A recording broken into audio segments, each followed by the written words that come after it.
Last night, I heard noises in the backyard. It wasn't a loud bang or a scream. It was something worse, a soft, insistent sound, as if someone were dragging themselves along the side of my house, trying not to be heard. I lay frozen in bed, the comforter pulled up to my chin, feeling my heartbeat pounding in my ears. I thought maybe it was a cat, or the wind, or anything other than what my intuition was screaming at me. This morning, I took my security camera system to the shop to have the footage checked. The technician fast-forwarded the video, frowning, and then suddenly stopped. His face changed from curious to alarmed in a matter of seconds. "Ma'am," he said in a low voice, "you need to get out of there right now. You can't stay in that house alone." I stepped closer to the monitor, my hands cold, and the scene that appeared froze my blood. "My name is Eleanor. I am 68 years old, and I live alone in an older home in a quiet American suburb, the house where I raised my only son, Mark, and where I spent over 30 years with my husband, James, before a heart attack took him. I am not a fragile old woman. I've been active my whole life. I worked as an administrative assistant at an elementary school. I handled paperwork, dealt with banks, and raised a child practically on my own while James worked on the road. I always thought of myself as a capable, organized woman with a good head on her shoulders. That's why, when my son started telling me a few months ago with a worried smile, "Mom, I've seen you getting very distracted lately," something inside me felt uneasy. I felt the same as always, yet suddenly, things started appearing out of place. The gas knob on the stove wasn't turned all the way off, a receipt was missing, a late fee on a bill I swore I had paid. "It's normal at your age," my daughter-in-law, Caroline, would tell me in a sweet tone that held more condescension than affection. "That's why we're here to help you." I would smile, but inside, something didn't add up. I had installed the security camera at the insistence of my neighbor, Mr. Henderson, yes. Just like my late husband, life has its coincidences, who is always sitting on his porch watching the block as if it were his own. "Mrs. Eleanor isn't like she used to be," he told me one day. "Nowadays anyone jumps the fence, put up at least one little camera." I listened to him more to calm him down than out of fear.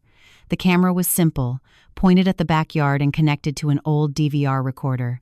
And it was that very camera that, without my knowing, became my salvation. The night before, I was lying down reading a book, though I was barely reading because my eyes get tired when I heard the noise. A soft rustling at the back of the house. I sat up, holding my breath. "It's surely a cat," I told myself, "or a branch." I stayed still, listening. The noise repeated, closer this time. I thought about peeking out the window, but my legs wouldn't respond. I imagined an armed robber, a drifter, anything. I ended up staying in bed, motionless, with my heart in my throat until the silence returned. I slept in fits and starts, with interrupted dreams and the sensation of not being alone.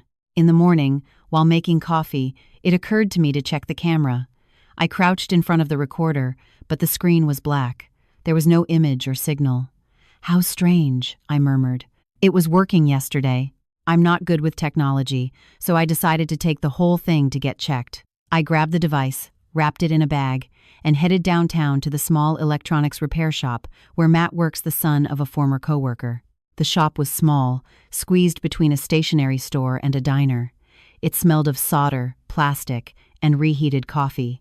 A 20-something guy with a face that looked like he hadn't slept well greeted me with a smile. "Mrs. Eleanor, back again?" "Oh, son, this thing has beaten me this time," I told him, showing him the camera. "Last night I heard a weird noise in the yard, and today the camera woke up dead. Can you see what's wrong?" He nodded seriously. "Sure, have a seat for a moment." He set to work connecting cables and opening the device with a small screwdriver. I watched him patiently, thinking it was surely just a loose wire. A few minutes later, the monitor screen on the counter lit up. A grainy image of the backyard appeared. "Look, here it is," he said, rewinding the footage. "Let's fast forward to the night. What time did you hear the noise?" "Around 2 a.m., more or less," I replied. Matt advanced the video. We saw the empty yard, barely illuminated by the street lamp from the alley. The timestamp marked 1:45, 1:58, 2, 3, and suddenly, a shadow. Someone climbed the backyard fence with an ease that left me frozen. The camera couldn't see the face clearly, but it captured a tall, thin body wearing a dark hoodie. When he dropped into the yard, he didn't hesitate for a second. He headed straight for the back door of the house and pulled out a key. I felt a chill run down my spine. Matt leaned toward the screen. "That's not just any burglar," he murmured. "A burglar brings a lockpick, not a key." In the video, the figure opened the door as if it were his own house. He entered. He was lost from view for a few minutes. Then we saw him come out again, look toward the camera as if suspecting something, and tilt the device slightly upward, leaving the yard partially out of frame. The recording cut out shortly after. My mouth was dry. "You see?"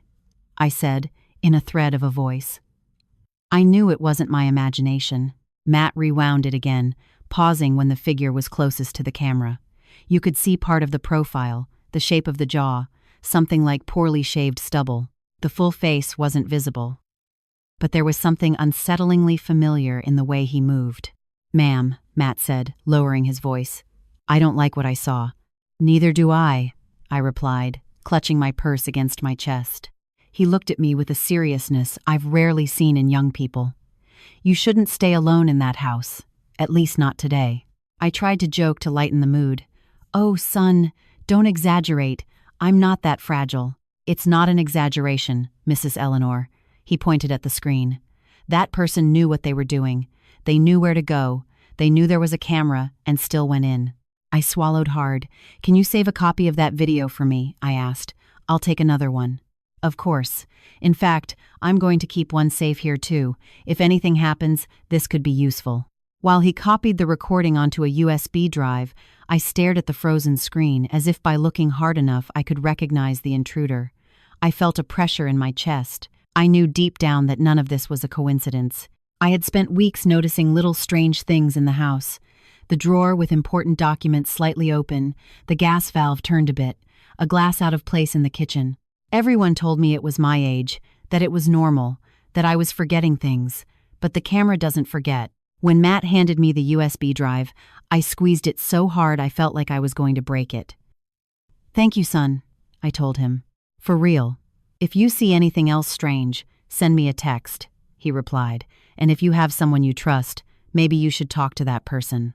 I immediately thought of a name. Not a neighbor, not a friend, but my own son, Mark. I left the shop with the midday sun hitting my face and the sensation that the world I knew had just cracked for the first time. Something was moving beneath the calm surface of my life, something that had keys to my house, something that knew my schedule. And although I didn't know it for certain yet, that something was much closer to my family than I ever would have wanted to imagine. I walked out of Matt's shop with the USB drive tucked deep in my purse, as if it were a fragile object that could shatter just by thinking about it. The midday sun beat down hard on the downtown streets, but I felt a strange coldness running down my arms. I walked slowly, as if every step brought me closer to a truth I had feared for weeks, perhaps months. When I reached the corner to catch the bus, I stopped, took out my cell phone, and hesitated for a few seconds. I pressed Mark's contact. The tone rang 4 or 5 times. "Mom, everything okay?" he answered with a sleepy voice. "Mark, we need to talk. Did something happen? I prefer to tell you in person." "I'm busy today, Mom." "Better tomorrow." His response was quick, too quick. As if he already knew what I was going to say. As if he feared hearing it. "All right," I lied. "Tomorrow." I hung up. My chest tightened. Since when did my son avoid me? Since when were my calls a nuisance? I went back home on the bus. The hot air, mixed with the smell of exhaust and sweat, didn't help calm me down. I got off 2 blocks early, walking slowly to sort my thoughts. When I turned onto my street, I saw Mr. Henderson sitting on his porch as always. His old wooden chair creaked when he saw me. "Mrs. Eleanor," he greeted, raising his hand. "Last night I heard something strange in your yard. Did you?"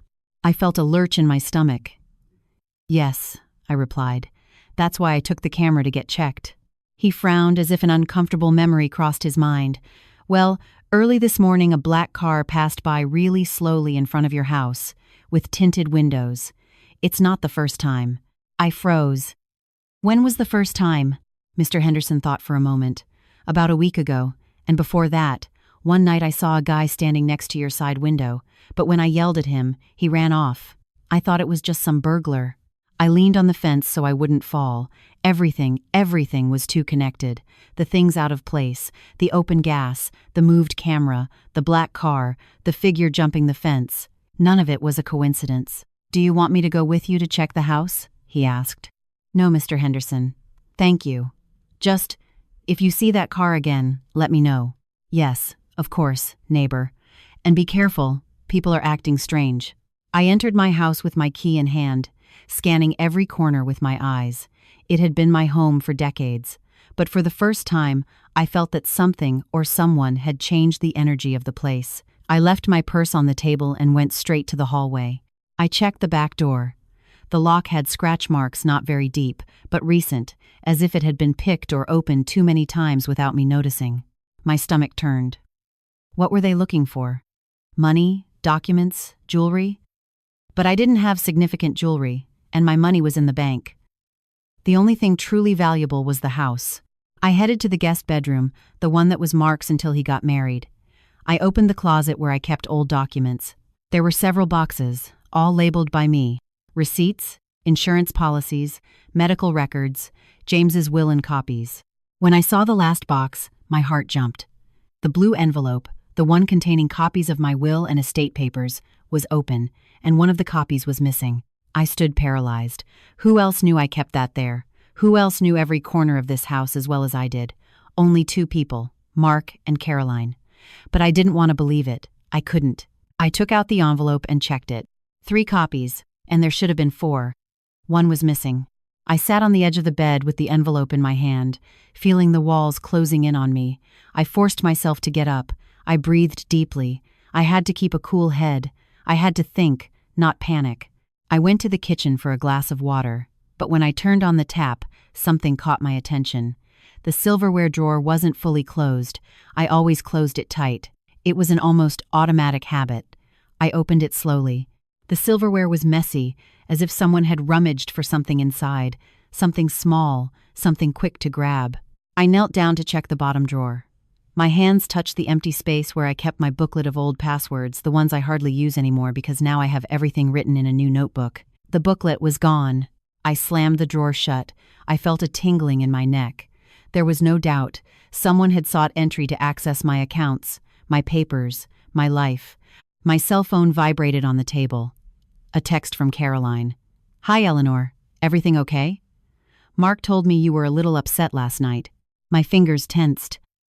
Upset. Who told her I heard noises? I replied only, "Everything fine." And while I was typing, another notification arrived. An email from the bank. Request for beneficiary update. Document pending signature. I froze again. This had already happened once, days ago. I had called the bank, and they had canceled it. And now, another request. Someone was insisting, over and over again. I started breathing fast. I leaned on the armchair. This time it wasn't an error. It wasn't forgetfulness. It wasn't a coincidence. It was a plan. A well-thought-out, constant, silent plan. And I was right in the middle of it, having understood nothing until now. At that moment, my cell phone rang again. An unknown number. I answered. "Hello? Mrs. Eleanor Davis?" "Yes, that's me. We're calling from Heritage Asset Management. We received your request to schedule a home visit to review property documents." I felt the world slipping from my hands. "I didn't request anything," I said. There was a silence. "Then someone did it on your behalf, ma'am." I hung up. I stood still for several seconds. I had no more doubts. It wasn't burglars. It wasn't a drifter. It wasn't a stranger. It was someone who knew my schedule, my keys, my documents, my old passwords. Someone who no longer saw me as a mother, but as an obstacle, but this time, an obstacle they wanted to remove legally, not physically. I brought my hands to my face, and for the first time in a long time, I felt true fear. Not for my life, but for the sensation that I was being erased slowly, without violence, without blows, just with papers, forged signatures, and routine visits. And at the bottom of it all, a truth that broke my soul. My own son was behind this. I spent almost an hour sitting in the armchair with the phone in my hand, reading the email from the bank over and over. Every time I reread beneficiary update, I felt my stomach tighten a little more. It wasn't a mistake. It wasn't chance. It was someone in some office moving my name as if it were a game piece. I stood up abruptly. I couldn't just stay there thinking. I grabbed my purse, put the USB with the video inside, along with some papers I had at hand and my ID, and went out almost running toward the bus stop. I was going straight to the bank. The branch smelled of air conditioning and expensive perfume. People stood in line in silence, looking at their phones. I felt like my heart wanted to jump out of my mouth. "How can I help you?" the bank officer asked, a young woman with a trained smile. I slid my ID through the window. I received an email about a beneficiary update. I didn't ask for anything. I don't authorize anything. I want to know who did it. She typed for a few minutes. "Yes, it appears here," she said. "A request was registered 3 days ago to change the primary beneficiary of your insurance and one of your savings accounts." "What?" I felt my voice coming out louder than I wanted. The young woman lowered her tone slightly. "Don't worry, it is still in process. It hasn't been executed." "Who requested it?" She hesitated a second. "It says here that your representative came in. Your son, Mr. Mark Davis." I went cold. "My son?" "Yes, ma'am." "He presented a power of attorney that authorizes him to carry out certain transactions on your behalf." I remembered suddenly. Last year, after a minor surgery, the family lawyer recommended we create a power of attorney to facilitate paperwork if I ever got sick. Mark insisted. I accepted, trusting him. I never imagined that paper would be used against me. "That power of attorney was for emergencies," I said with a tense calm, "not to change beneficiaries without telling me." The young woman shifted uncomfortably. "I understand. Look, what we can do is cancel this request and place a note in the system that no movement is to be made without your physical presence and signature. But, speaking frankly, if your own son is pushing these changes, perhaps it would be a good idea to talk to him." I smiled without humor. "Believe me, I will talk to him." I signed several papers to block any attempt at modification without me. I left the bank with weak legs, but with the clear sensation that at least on that front, I had defended myself. Now came the hardest part. Looking Mark in the eye. Not even 2 hours passed before my cell phone rang. This time, it was him calling. "Mom," he said in a strangely sweet tone, "they told me from the bank that you went in today." "Of course," I replied. "I like to know who touches my things." There was a brief silence. "I was only trying to help you," he said. "If something happens to you someday, things are already organized." "And well organized, aren't they?" I retorted. "Except you forgot the part about telling me." He sighed. "I don't want to argue over the phone. Caroline and I are going to stop by tonight. We'll bring some papers to explain everything properly. It's better to talk calmly." I felt a lump in my throat. "All right," I accepted. "I'll wait for you here." I hung up. I looked around my house, my living room, my table. Tonight, this space would turn into a battlefield. Not of screams, but of soft words. Of "it's for your own good." Of "you don't understand, Mom." But a war nonetheless. Before night fell, I crossed the street and knocked on Mr. Henderson's door. "Neighbor," I told him when he opened, "tonight my son is coming with his wife. If you see anything strange, if you hear loud voices, don't interfere. But if you hear me say your name, please come out." He looked at me seriously. "Are you in trouble, Mrs. Eleanor?" "Not yet," I replied. "But I feel like we're getting to that point." Mr. Henderson pressed his lips together. "Don't worry. I'll be keeping watch, and if anything happens, I know how to dial 911 too." His humor brought a small smile to my face. "Thank you, neighbor." At 7 p.m. sharp, the doorbell rang. I opened the door with my heart in my hand. There was Mark, well-dressed, with a folder under his arm. Behind him, Caroline, impeccable as always, with that smile where you never knew if it was sincere or just a facade. "Mom," he said, giving me a kiss on the cheek. "Ready to clear all this up?" I stepped aside. "Come in." In the living room, I had already set the table with coffee and muffins. Not because I wanted to serve them like kings, but because I needed anything that would give me a few extra seconds to think. Caroline sat up straight, crossing her legs. "Eleanor, honestly, we don't want you to feel attacked," she began. "We know all this paperwork is confusing. That's why we're helping." Mark opened the folder, spreading some papers on the table. "Look," he pointed, "here is the power of attorney you signed. Remember?" The lawyer explained everything. I looked at the paper. Yes, there was my signature, the same one I had repeated thousands of times over the years. But it was one thing to give trust, it was another to allow it to be used as a weapon. "I signed so you could handle paperwork in case of an emergency," I said. "Not so you could change beneficiaries behind my back." Mark clenched his jaw. "It wasn't behind your back, Mom. It's for you. You're no longer at an age to be going back and forth to the bank." "I went today," I replied, staring at him. "And I blocked all the changes." His expression hardened. Caroline intervened with a syrupy voice. "Eleanor, understand us. We can't be looking out for you every day. The house is big, the neighborhood isn't that safe anymore. Imagine if one day you fall, or if you forget to turn off the gas." "Funny," I interrupted her. "It's since you two have been visiting less that more strange things happen in the house." Caroline's gaze clouded for an instant, but she recovered quickly. "You're nervous. It's normal. Anyone at your age gets stressed." Mark took another paper.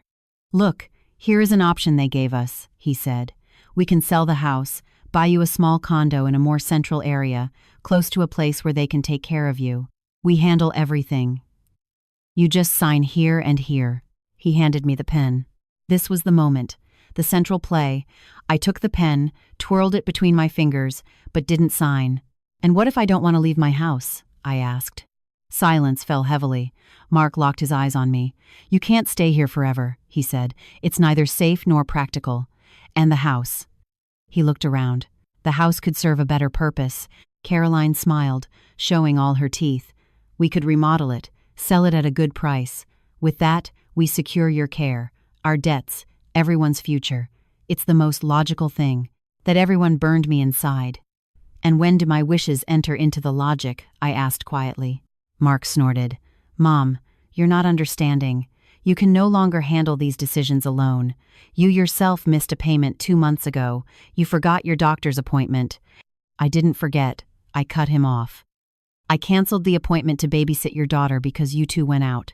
He stayed silent. He didn't expect me to remember. Caroline looked at him with annoyance. I breathed deeply. "You know what I did forget?" I added. "At what moment you stopped seeing me as your mother and started seeing me as a transaction." For a second, I saw a flash of shame in his face. It went away quickly. "If we don't sign soon," Caroline said, regaining control, "Heritage Asset Management will proceed without you." "They already called, didn't they?" My skin prickled. "How do you know they called?" Caroline blinked. Mark looked at her, annoyed. "Because that's how it works," she improvised. "They always call before. It's normal." I knew she was lying, but I said nothing.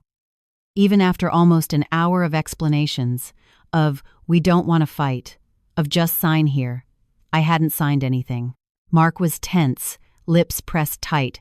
Caroline wasn't smiling anymore. "Fine," he said finally, putting away the papers. "Think about it. We'll come back tomorrow." I walked them to the door with a courtesy I didn't feel. "Mom, don't make things more difficult," Mark murmured before leaving. "We're doing it for you." "For everyone," I corrected. When I closed the door, I stayed leaning against it for a few seconds, breathing deeply.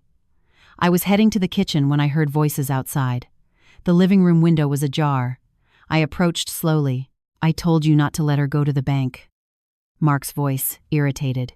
"She blocked everything." "Well, that's what Gavin is for," Caroline replied. "He knows how to handle those papers. If she doesn't sign voluntarily, there are legal ways. We just have to prove she's no longer in a condition to decide. And if she beats us to it, if she talks to someone, who's going to believe her?" She laughed. A small, dry laugh without humor. "What lawyer? A little old lady isn't going to win against a medical report and a psychological evaluation. Don't worry, it's all a matter of time." I felt my chest catch fire. They didn't just want my house. They wanted my word, my credibility. They were willing to paint me as crazy, as incompetent, so that others could decide for me. I closed the window carefully, without making a sound. At that moment, I understood something clearly, clear as water. This had stopped being a family problem. It was a battle for my name, for my voice, for my right to exist as a whole person. And I didn't plan on losing it. That night, I barely slept. I sat at the kitchen table until the clock struck 2 a.m., listening to every creak of the house, every shadow moving by the windows. It wasn't fear that someone would break in. It was fear of what was already inside, what was brewing between the people I loved most. As I stirred the cold tea in my hands, only one idea spun around in my head. If they were willing to whisper that I wasn't all there anymore, what were they going to say out loud? I had to move with feather-light feet. No impulses, no direct confrontations. I couldn't give them even half an excuse to label me confused or emotional. When I finally went to bed, it was almost 3 a.m. And even then, I lay staring at the ceiling until dawn. At 7 a.m., while putting water on to boil, someone knocked on the door. I was startled. No one knocked at that hour. Peeking through the window, I felt a soft relief. It was Stella, my neighbor and friend of many years. "Eleanor," she greeted, lifting a bag of pastries. "I passed by the bakery and thought of you." I opened the door immediately. Stella's presence had always been like a breath of fresh air. "Come in, dear. I need to talk to someone who doesn't want to put me in a more practical condo." We laughed, but she leaned toward me, worried. "What happened? You sound tired." I told her everything. Not with drama, but with precision. The papers, the visit, the way Caroline knew things she shouldn't know, the pressure. Mark's sweet tone, the conversation I heard through the window. Stella listened without interrupting, but at the end, she pursed her lips. "That doesn't sound good." "Not good at all," I agreed. She rested her elbows on the table. "Have you thought about talking to a lawyer?" "No." "A happy family lawyer? Or one of those who actually fight?" "I've thought about a lot of things," I sighed. "But first, I need to understand exactly what they are planning." "Well, look," said Stella, lowering her voice. "I work with documents every day at the office. If you want, I can look over those papers they brought you last night. Not to change them, just to see how legal or how crooked what they want you to sign really is." Her offer was like a ray of sunshine. It would be a blessing. I went for the papers I had managed to keep a copy Mark left on the table. She spread them out, adjusting her glasses. "This," she murmured, frowning, "this isn't a simple authorization. This is an asset transfer. It's not something temporary. You can't reverse this easily. And here, look at this section. They would remain directly responsible for the management of your assets, present and future." "Future?" I repeated, feeling my mouth dry. "Meaning," Stella looked at me gravely, "meaning that even what you buy later could fall under their control." "Eleanor, this isn't care. This is appropriation." I stayed silent. The words fell on me like stones. "And the condo? That's the least serious part," she replied. "That's just the pretext. The important thing is your signature. Without your signature, they have nothing." I kept silent for a long time. Then Stella added something that pierced my chest. "Eleanor, when family starts moving papers without telling you, it's not because they want to take care of you. It's because they want to get ahead of you." Mid-morning, my cell phone vibrated. "Mark, again." I took a deep breath before answering. "Mom, I'm here. Did you sleep well?" He sounded almost kind. "Too kind. Enough. Perfect. Just calling to tell you we'll be back early today. We have to resolve all this." "Resolve. What a dangerous word." "Caroline can't sleep from the worry," he added. "How curious," I replied without changing my tone. Last night she didn't seem that worried when she suggested selling the house. There was an uncomfortable silence. "Mom, don't start." "Look, we were chatting with Gavin." "Who is Gavin?" "The asset advisor. The one who helped us last year." "Helped us?" "Because I don't remember any help." He snorted, losing patience. "Mom, it's not necessary for you to understand everything. That's what the experts are for." There was the phrase, the direct shove toward the narrative they were constructing.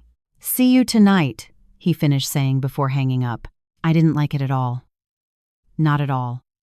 That day, without telling anyone, I walked to the office of Lucille Lucy Montgomery, a lawyer Stella had mentioned once. She wasn't cheap, but she had a reputation for not being intimidated.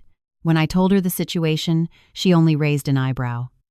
"Your son wants you to sign documents you don't understand in a high-pressure environment? Without you having counsel?" And they already went to the bank using a previous power of attorney? She closed her notebook. Then I need to see those papers today. And from this moment on, she continued, if your son pressures you again, you tell him one single thing. My lawyer will review it. No explanations, no details, no justifications. And if he gets angry? Lucy smiled without humor. If someone gets angry because you want to protect your own assets, then their intention was never to protect you. I nodded. I left the office feeling a mix of relief and fear. Relief for having someone on my side, fear for what would come when Mark discovered I wasn't alone. That afternoon, while returning home, I saw something that froze my blood more than any video on the camera. A black car parked in front of my house. A man inside, watching. It wasn't police. It wasn't a neighbor. It wasn't a coincidence. And the worst part, it wasn't the first time I had seen him. I had seen him 2 nights before when I heard the noises in the yard. I didn't mention it because I didn't want to sound paranoid, but there he was again, motionless, staring at my front door. I clutched my purse tightly and crossed the street without stopping my observation of him. The man didn't turn away, didn't pretend to look for something, didn't drive off. He just stayed there. I got into my house and locked the deadbolt, my heart beating in my chest like a drum. I looked through the window between the curtains. The car was still there, the man was still there. And for the first time in my life, I thought, this is no longer just a family problem. Something bigger is moving behind this, something I can't quite see yet. I stayed glued to the window, fingers clenched on the curtain, staring at the black car parked in front of my house. It did nothing, didn't move, just sat there. At a glance, anyone would say, he's waiting for someone. But I felt in the pit of my stomach that the someone was me. I forced myself to leave the curtain and breathe deeply. I couldn't be paralyzed all day. I took out my cell phone and dialed quickly. Hello? Stella answered. Stella, the car I told you about is here, outside my house. There was a brief silence on the other end. Lock the doors and windows. Don't go out. I'm coming over, she said without thinking twice. Don't come, woman. What if? I'm not alone. My nephew Andrew is here. We're not going to do anything reckless. She hung up before I could stop her. While I waited, I paced from one side of the living room to the other. I looked at the clock, listened to the distant sound of a blender, a dog barking, a child shouting in the street. Life went on seemingly normal, but for me, nothing was normal. 10 minutes later, I saw Stella's car turn the corner. A tall young man was driving her nephew, Andrew. They parked halfway down the block. I watched as Stella said something quick to him, and he, without getting out, discreetly took photos of the black car and the license plate. Then they knocked on my door. Calm down, it's me, Stella's voice came through. I opened up. They both entered. Good afternoon, Mrs. Eleanor, the young man greeted politely. They peeked out the window with me. The car was still there. See the plate? Andrew asked. I already photographed it. I'm going to check it on an app we use at work. Sometimes it gives owner data or at least the registration. While he typed on his cell phone, I felt my heart pounding in my chest. Stella took my arm. If it's something serious, we have something to go to the lawyer with, and if necessary, the police. You aren't alone anymore. Okay. I nodded, though my throat was closing up. Here it is, Andrew said suddenly. The car is registered to Turner Estate Solutions and Gavin Turner. We looked at each other, the three of us. Did I hear that right? I asked, though I already knew the answer. Andrew repeated, reading slowly. Gavin Turner, Turner Estate Solutions. Stella brought her hand to her forehead. Gavin, the famous advisor Mark spoke about on the phone. I felt my legs go weak. It wasn't just any burglar. It wasn't a stranger. It was part of their plan. They were watching me, not just out of concern, but to build a case, observing me, documenting anything they could use against me if I got confused, if they saw me stumble, if I went out in slippers. I'm going to send this to Attorney Montgomery, I said, taking my phone. I sent the photo of the plate, the company name, everything. The lawyer replied faster than I expected. Do not speak to that person if he approaches. Do not sign anything. This company has already appeared in a couple of cases of elder financial abuse. We will discuss this afternoon. I read the message to Stella and Andrew. Financial abuse, Stella murmured. Meaning you aren't the first. And suddenly I didn't tremble with fear. I trembled with rage. That afternoon, I went back to Lucy Montgomery's office. This time, I arrived with Mark's papers, the photo of the plate, and a determined heart. Lucy reviewed the documents as if reading something she knew all too well. "I'm not surprised," she said finally. "These forms are almost a pattern. They change names, but the mechanism is the same." "What mechanism?" I asked. Lucy clasped her hands on the desk. "First, they convince the older person that they can't manage alone anymore. They exaggerate forgetfulness, invent distractions. They make everything look more serious than it is. Then, an advisor enters who presents himself as an expert in family assets. They say it's best to organize things to avoid problems. And little by little, with rushed signatures, poorly explained powers of attorney, and home visits, the person ends up losing control over their house, their accounts, everything. I felt a hollow in my stomach. And the family? Sometimes they are accomplices. Sometimes they are manipulated. In your case, from what I see, they are quite involved." I looked down. I didn't like hearing that, but I needed that truth. "Good," continued Lucy. "We're going to do two things. 1. Leave a formal record that you do not authorize any transaction with that company or with Gavin Turner. 2. Prepare a preventive complaint for potential financial abuse and fraud in the management of power of attorney." "That means getting my son in trouble?" I asked with a thread of a voice. Lucy looked at me seriously, but without harshness. "Eleanor, he already got you in trouble. What we are doing is protecting you." I swallowed hard. I nodded. She gave me some documents to sign. This time I read them one by one, without rushing, without shame. When I finished, Lucy added, "And I want you to do something else. If they come back with papers, don't argue. Just say, 'My lawyer will review it,' and if you can, record the conversation. Not to attack them, but to have proof of how they speak to you, what they ask for, how much they pressure you. Is it illegal to record? If you participate in the conversation, generally no, and believe me, sometimes the way they pressure says more than any signature." I put the cell phone in my purse with a quiet resolve. I wasn't going to provoke, I wasn't going to yell, but I wasn't going to yield either. When I got home, the black car wasn't there anymore. The street looked normal. Kids were playing. Mr. Henderson was watering his plants. I approached his fence. "Neighbor, we know whose car it is," I told him. I explained briefly. He shook his head.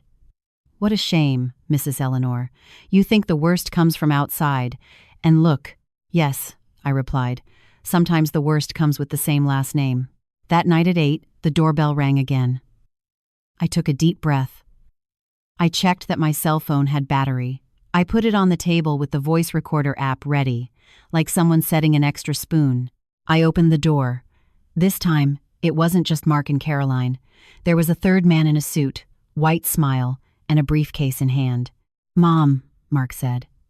"I want to introduce you to Gavin Turner, the advisor I told you about. He is helping us solve all this." Gavin extended his hand, sure of himself. "Mrs. Eleanor, a pleasure.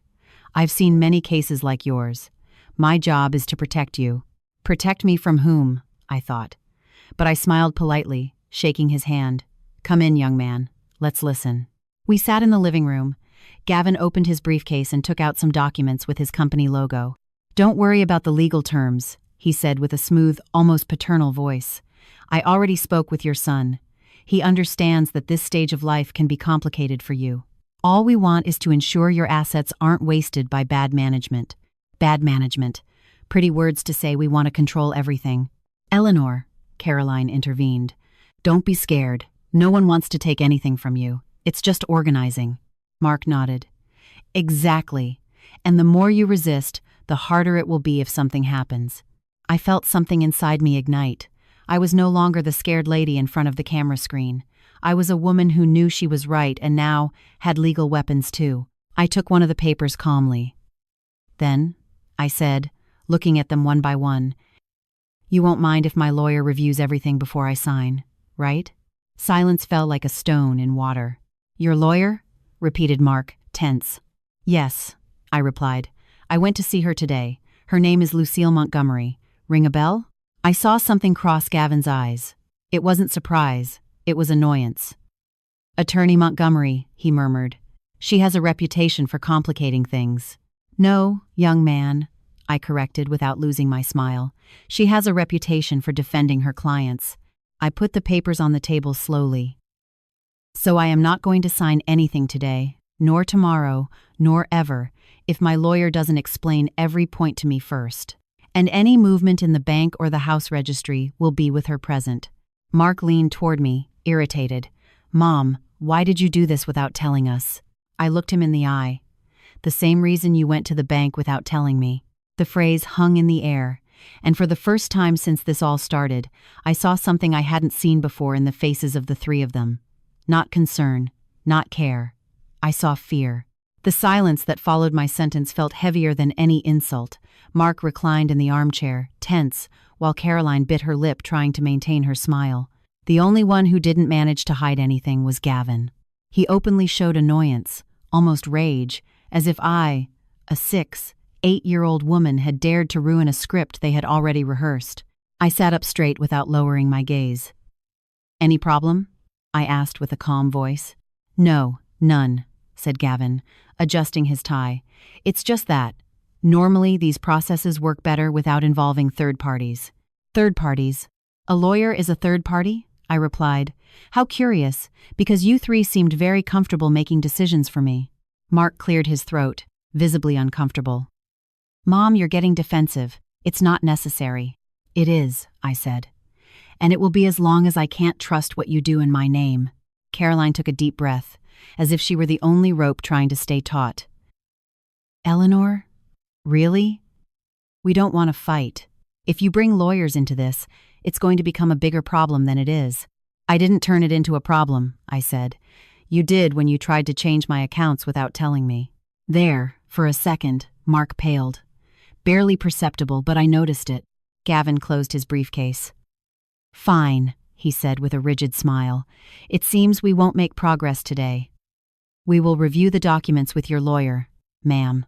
But I warn you of something. There are decisions that shouldn't be delayed. And there are decisions that should never be taken by force, I replied. The man stood up. Mark imitated him. Caroline took a bit longer because she was still trying to measure my words. We'll call you tomorrow, Mark said dryly. I won't be available, I answered. I have an appointment with Attorney Montgomery. But you can leave anything in writing. They left without saying goodbye. I locked the door and leaned back against it. The house fell into silence, but a silence that was no longer scary, but clear. I was no longer a bewildered victim. I was a woman armed with information. Barely 5 minutes later, my cell phone vibrated. It was a text from Lucy. I received the documents you sent. This is not advisory. It is an attempt at covert asset transfer. Do not sign anything. Tomorrow we must file a formal complaint. My hands trembled a little when I read that last phrase, complaint, a word I never thought I'd use against my own son, but I couldn't keep denying reality. My decisions, my assets, my independence. Everything was at risk, and not by strangers, but by them. The next morning, before going to the lawyer, I went out to the garden to trim some dry branches, something routine, something that helped me clear my head. That was when I heard something that stopped me in my tracks. 2 voices on the other side of the fence, Caroline's voice and a man's, not Gavin. I approached slowly without making noise. The fence had a small separation between 2 planks. I wasn't the one who made it. It had been there since we bought the house. It had never served any purpose. Until this moment. I listened clearly. Don't worry, Caroline was saying with a tone I had never heard from her. If Eleanor doesn't sign, we can justify it anyway. We already spoke with the doctor. He can issue a report of confusion or memory loss. I felt my skin crawl. The man replied, and if she fights back? If she brings in lawyers? Caroline let out a small, dry laugh without humor. What lawyer? An old lady isn't going to win against a medical report and a psychological evaluation. Don't worry, this is all a matter of time. I covered my mouth with my hand so as not to breathe loudly. But Mark is getting nervous, the man added, because his mom already suspects. But he'll do what I say. Believe me, the way she said it. So sure, so owning everything. My heart beat with force. And then I heard the most worrying part. The car is already doing the habit log. Gavin wants 3 more days of observation. He says with enough material he can justify the need for financial intervention. Observation, habit log, and me there pruning flowers like nothing was happening. I didn't listen to anymore because my hands were soaked with sweat. I moved away silently, entered the house, and locked the door. It was no longer a suspicion, no longer intuition. It was a concrete plan. And I was at the center, but I wasn't alone anymore. At 11 a.m., I arrived at Lucy's office. She received me with a new folder. "Eleanor, sit down, please. We have work." She explained everything calmly, point by point. "You have to understand something," she said. "They are trying to build a case to declare that you do not have the capacity to manage your assets. If they succeed, a judge can give them total legal control." I stayed mute. "But the good news," she continued, "is that they already made mistakes. They are moving things without your consent. They are pressuring you, and we have evidence of irregular surveillance. All that helps us." She took out one more document. "Today we are going to file an affidavit of competency. An impartial notary and a doctor will verify your mental state. That makes it almost impossible for a judge to accept any request for incapacity against you." "Does it really work?" I asked. "Much more than you think," she replied. "And another thing, I need us to register in writing that any asset movement in your name without your physical presence is fraudulent." We spent 2 hours signing, reviewing, reading. Lucy was meticulous, firm, without losing her humanity. When we finished, she took my hands. "Eleanor, you aren't crazy. You aren't confused. You aren't exaggerating. You are seeing an uncomfortable reality, but you can beat it." Never in my life had a professional spoken to me like that. I felt something strengthen inside me. Upon leaving the notary's office, the sun was high. The warm air hit hard, but I breathed deeply.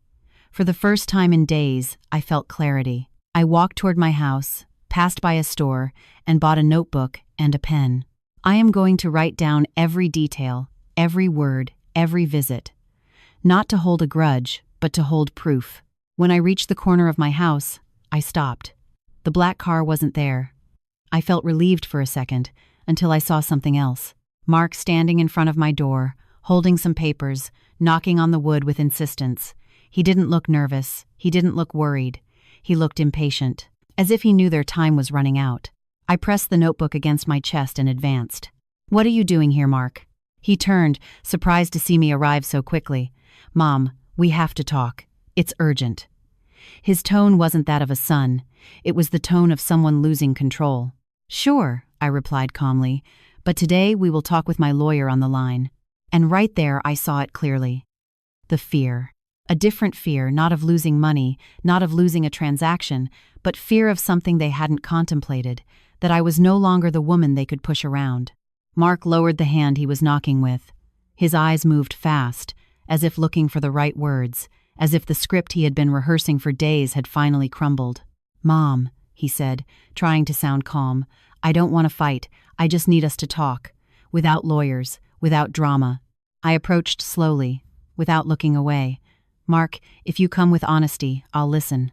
But if you come with papers to sign, if you come with excuses, if you come with 'it's just for your own good,' then no." He tried to smile. He didn't succeed. "Can we go in?" he asked finally. "We can," I replied. "But I'm going to record the conversation, and the call with my lawyer will be on speaker." And there, for the first time in this whole story, I saw something I never imagined seeing in my son. Doubt. Insecurity. Something resembling shame. We entered the living room. I sat in my usual armchair, the one with green flowers. Mark remained standing for a moment before sitting down too, like a scolded child who doesn't know where to put his hands. "Mom," he started with a low voice, "this wasn't how we wanted everything to happen." "How did you want it to happen?" I asked. He took a deep breath. "Caroline insisted it was for the best. She spoke with Gavin before I did. She told me it was normal, that many families did it, that we would avoid problems for you." I closed my eyes for an instant. "And you believed it?" I hesitated. "I thought we were helping you. I've seen you tired, distracted." "Mark, I am tired because I live alone, not because I am incapable. I am distracted because I am dealing with things that you yourselves are moving behind my back." He looked down. I felt a stab of pain, but I let it pass. What hurt wasn't their attempt to take my house. What hurt was seeing how my son had gotten lost in decisions that weren't his. "Mom," he said finally, his voice breaking barely. "Gavin told me that if we didn't organize your things, you could lose benefits, that if you got sick one day, everything would turn into chaos. I just wanted to do it right." "And without telling me?" I asked. "That is doing it right?" "No," he admitted quietly. "No, that was wrong." It was the first time in this whole mess I heard him say something like that. He rubbed his face with his hands. Everything got out of control. Caroline started pressuring, Gavin too. "They told me that if we didn't act fast, you were going to leave the house abandoned, that it was dangerous, that we had to intervene. They told me you were confused." "Confused," I repeated. He nodded, ashamed. "That you were imagining things. That the noises you heard in the yard were signs. That you were restless, paranoid. That you needed supervision." I froze. Because they knew about the noise in the yard, something I had only told Stella, something Caroline shouldn't know. "Wait," I said calmly. "Who told you that? Was it Caroline or Gavin?" "Gavin," he replied without thinking. "He said it was common in people your age." There I felt a slow fire rise through my chest. "Mark," I told him with a firm tone. "I didn't imagine anything. There was someone in my yard, and the more time passes, the more certain I am that it wasn't a coincidence. It was planned." He opened his eyes, surprised. "What? What are you saying?" He said someone wanted me to appear vulnerable, that I appeared confused, to justify all this. Mark swallowed saliva and stayed silent. That silence told me more than any word. He knew something smelled bad. Maybe not everything, maybe not at the beginning, but now he couldn't deny it. I took the notebook out of my purse and put it on the table. "Here," I said. "I am writing down everything that has happened, every phrase, every visit. Everything is documented, and everything goes to Attorney Montgomery's office. You can no longer manipulate my words or twist my decisions." Mark ran a hand through his hair. "Mom, I don't know how we got to this." "I do know," I replied firmly. "But it doesn't matter how it started. It matters how it ends." He raised his eyes, confused. "And how it ends depends on you," I added. Now it was he who swallowed hard. At that moment, my phone rang. I looked at the screen. Lucy Montgomery. I answered and put it on speaker. "Attorney, I am with my son," I said. "Perfect, Eleanor." Her voice sounded firm. "I am informing you that we have already filed the affidavit of competency and the preventive notice. Starting today, no asset movement can be made without your physical signature. Furthermore, Gavin Turner's company is listed in 2 previous complaints for financial abuse of the elderly. We are going to include everything in the file." Mark went white. "Financial abuse?" he repeated. Lucy continued speaking with surgical calm. "And in case anyone attempts to bring in a doctor or perform a psychological evaluation without real cause, it will fall under false declarations. Everything is already notified. If Gavin Turner shows up at your house again, call the number I gave you directly. The case is already cataloged as assets at risk." He looked at me with real fear. Not of me, but of what had been unleashed. "Thank you, attorney," I said. "We'll be in touch." I hung up. Mark wiped his hands over his face. "Mom, Caroline told me this was normal, that it was for your safety, that Gavin was trustworthy." "Mark," I interrupted him gently, "it is not too late for you to do the right thing, but it is too late to keep lying." He closed his eyes, breathed deeply, and for the first time spoke without scripts, without pressures, without repeating the words of others. "I'm sorry, Mom. I really didn't know this was so serious. I thought we were taking care of you, but I think we were the ones being manipulated." I stood up and hugged him. Not out of pity, but because I finally saw my son, and not the shadow of someone else's ambition. The following weeks were a whirlwind. Legal appointments, declarations, interviews. Gavin disappeared. Caroline tried to speak with me a couple of times, but I didn't answer her. Mark stayed quiet, observing how everything crumbled, and little by little, as if he were healing from something, he started to return to being the son I knew. It wasn't easy. It wasn't fast. But he arrived. Today, while I drink coffee at my table, I write these final words in my notebook. The black car doesn't come back. The papers are safe. The house, too. And I I discovered something that many people my age forget. We don't need to scream to defend ourselves. We only need to know the truth and have the courage to hold on to it. If you are listening to this, if you ever felt like they wanted to push you aside, that your voice no longer mattered, let me tell you something from the heart. Your life, your story, and your decisions are still yours. No one has the right to snatch them away. Thank you for joining me in this story. If you want to keep listening to tales of strength, dignity, and second chances, I invite you to leave a comment and tell me what city you are listening from. And don't forget to subscribe so you don't miss any chapter. Every day we share stories that remind us that there is always a way to stand up, even when others believe you won't be able to. Know